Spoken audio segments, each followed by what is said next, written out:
So here I am on a relaxed Sunday morning making a video, but I have actually spent thousands of hours over the past 15 years working in some of the world's top companies, investment banks and management consultancies as a professional desktop publisher working with Microsoft Word.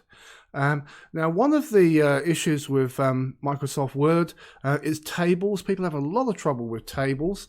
So what I'd like to do in this video is share some of the professional tips and tricks of the trade I picked up along the way. I'm going to go right through from very basic table construction through creating more complicated tables like nested tables. And I'm also going to look at little issues you might have along the way and how to get around those and how to avoid creating tables that might corrupt your document. So bear with me. There's about probably 15 minutes of this. What I'll probably do is at some point I'll put timestamps on the video so you can go to individual things if you're interested in getting some tips for that particular aspect of table construction. So here we go. Start off is look at a basic table. And the first thing I'll say is if you're working with figures, as we are in this particular instance, start off your work in Excel. In Excel, you've got a lot more control over the figures themselves in terms of things like number functions. So if we want to create a number of decimal points, averages, totals you can create. Now there is a total function in Word that does work, but it's much easier to manipulate figures overall and adjust them in Excel. And then you can create a Word table to put those figures into. The great thing about Excel for this is that you simply select the table like this, and it tells you up in the top left-hand corner here. So I'll do that again. So that's 10 rows times 8 columns. Now we're back in Word. We go to Insert Table, and we can specify exactly the number that we need. So we need 8 columns, 10 rows, like so. Now I want to pull this first column out a bit so we've got space for the labels on the side here. Like so.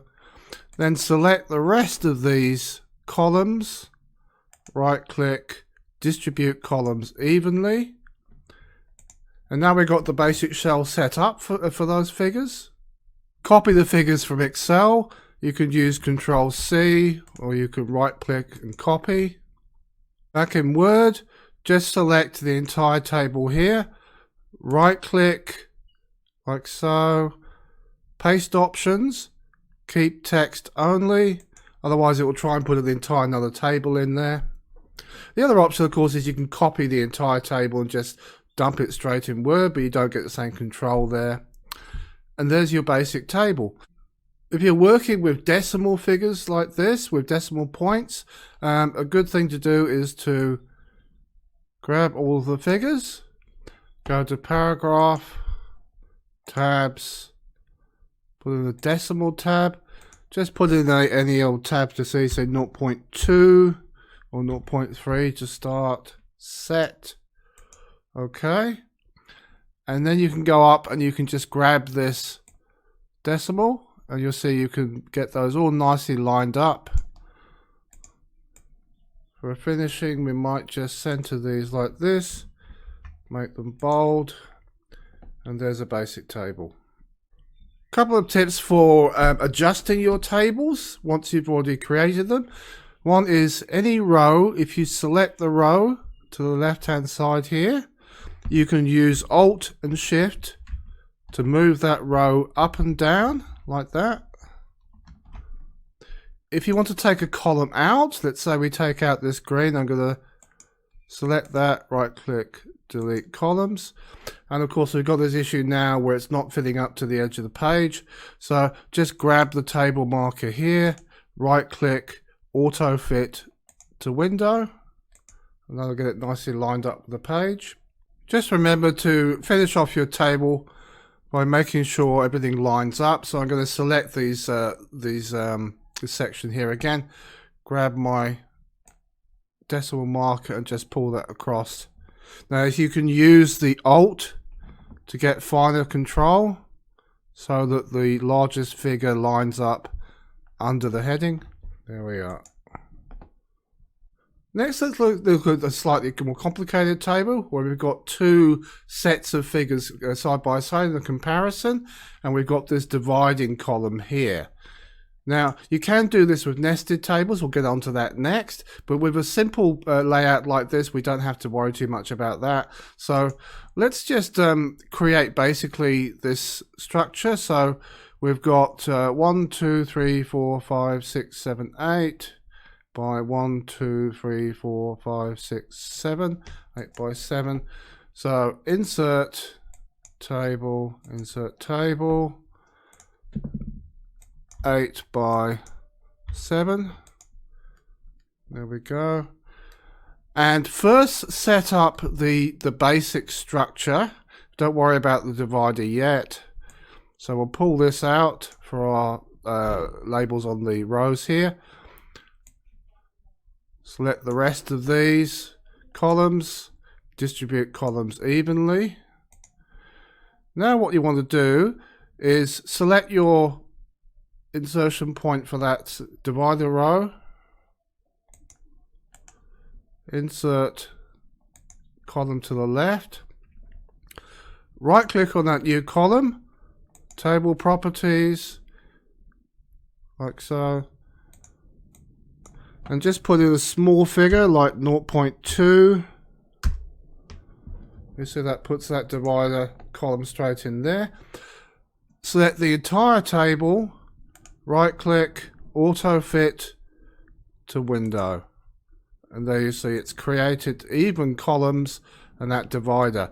And we'll want to select that column now and go into table design, borders and shading. Well, my mouse is a bit icky there. And just unselect all of those cross bars there. And there you have it. Now, we want to put the heading on now. So let's insert a row above.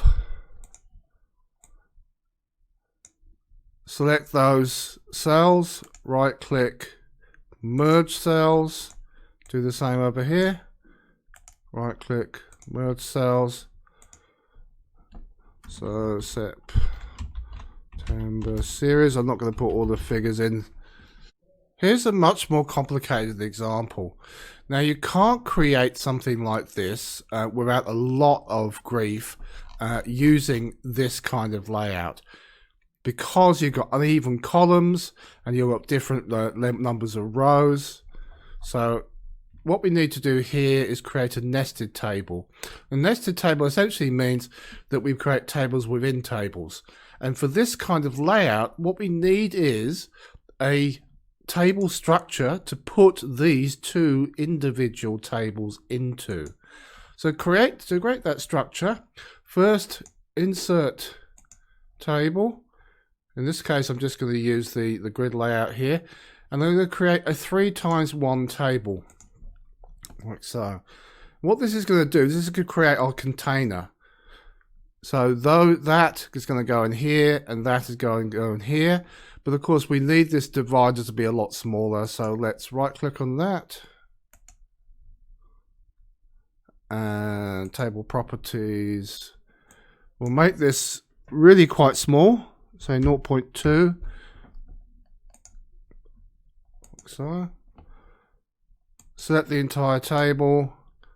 And we won't want distribute columns evenly because that'll undo the work we've done. We want auto fit to window.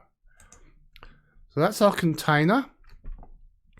Now we don't want the actual lines, the borders to show in the container. It's going to create a kind of double border effect. We'll select those and we'll go to design, borders, no border. To make sure we don't lose track of where that is because it becomes invisible against the white background, just put a little marker in here like so. So you can see if we move up and down, it will make the table appear like so. Now we want to create the individual tables. So let's create a 3 times 4 table, insert table, 3 times 4.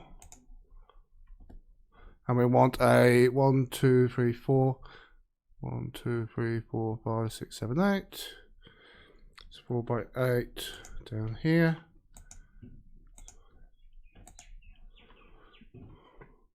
4 by 8. So, and simply select like so, copy it, go to our nesting point and just paste it. You could use Control V or you can right click. Now get this one, copy, select our nesting point, and we can paste. And there you can see your basic structure. And you can move columns in the same way that you do when you're in an individual table. Distribute them evenly, like so. And the nested tables are really powerful in Word, but they're also a surefire way, if you're not careful, to create corruption in your tables and in your documents when you start adding and subtracting columns or otherwise manipulating the nested table. So I'm just going to show you how to add a column in a safe way to an already existing nested table. So this is what we were looking to create, and this is our original here. So what we want to do is select the column we want to add a column next to, insert column to the right, and you'll see what's happened here is it's actually pushed that column off into a kind of nether space. This is where we have to be very careful. So what you need to do is select that table, and you want to auto fit to contents first, like so. Then do your column distribution. Distribute columns evenly.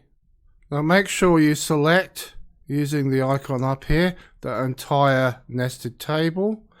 And this time, right click, auto fit to window.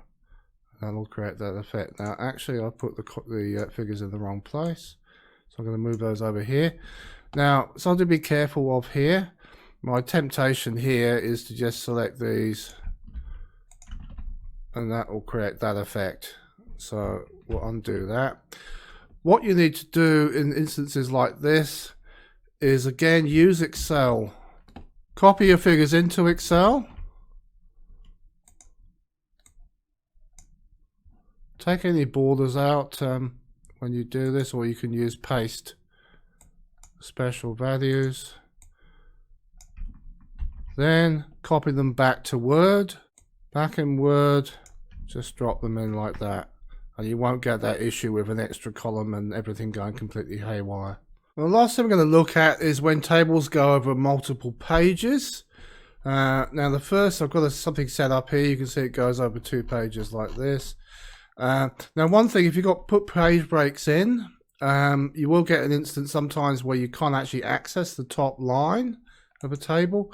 If that happens, go into table layout and split table, and it will create a space where you can put your text or heading. And if you want to repeat those rows headings, column headings, sorry, let's make those bold while we're here. Select that top row, go into table layout, and what you need to use is repeat header rows. And now if we go to the next page, you'll see they repeat at the top of each page. that's all the basic table construction tips that I could think of first up. Now, if you do get this far in the video, please do put a comment somewhere below if you have a particular aspect of tables that you'd like me to have a look at sometime in the future, or a basic question you might ask I'd like me to answer. I'm happy to do so. Thanks, folks.